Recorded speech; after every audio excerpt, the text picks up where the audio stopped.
Victoria Moran. I'm the author of a dozen books and counting. I also host the weekly Main Street Vegan podcast, and I'm the director of Main Street Vegan Academy.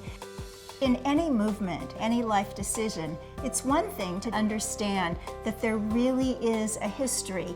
People came before, they laid the groundwork, and chances are it was a lot more difficult for those people than it is for us today. If you were vegetarian prior to the mid-1800s when that word was coined, you would call yourself a Pythagorean. Yep, the guy with the theorem. Pythagoras was the father of vegetarianism. If you wanted to study with him, he required you to go on a water fast for 40 days. And after that, he said that you had to eat what today we would call a raw vegan diet. John Harvey Kellogg was quite a character. He was not just a cereal guy. Kellogg was a very prominent gastrointestinal surgeon. Kellogg knew about vegetarianism.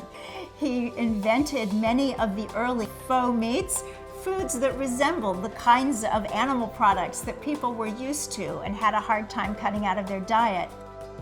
At the Columbian Exposition, the Chicago World's Fair in 1893, there was a vegetarian presence. A group called the Vegetarian Federal Union had a display, an exhibit for people to learn from. Mahatma Gandhi not only freed his country from British rule, but he freed a lot of people from small thinking. People outside India who had never thought about vegetarianism knew of it from Gandhi.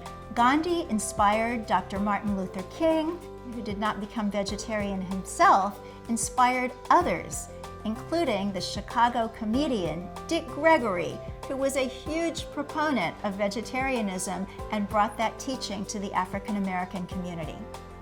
The 1960s saw the raw food movement beginning in this country. Dr. Ann Wigmore was a Lithuanian immigrant who had learned during a period of famine and ill health in her native country that eating grass was actually a wonderful health-promoting practice, thus the birth of wheatgrass juice. In 1971, there was a book, Diet for a Small Planet. Vegetarianism burst onto the scene with that bestseller by Frances Moore Lappé.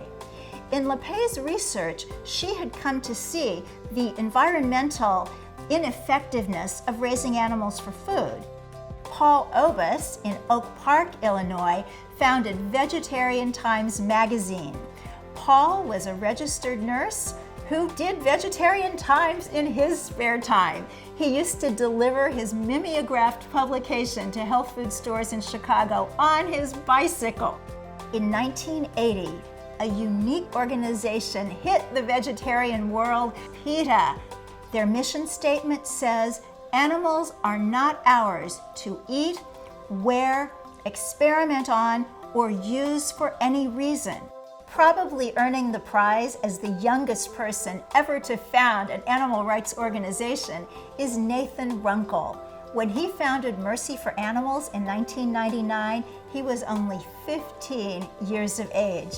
MFA is known for undercover investigations that led to some real change for farmed animals. The vegetarian movement, which today is really a vegan movement, is so alive and so exciting. We're out there podcasting, blogging, making films, writing books, coaching others.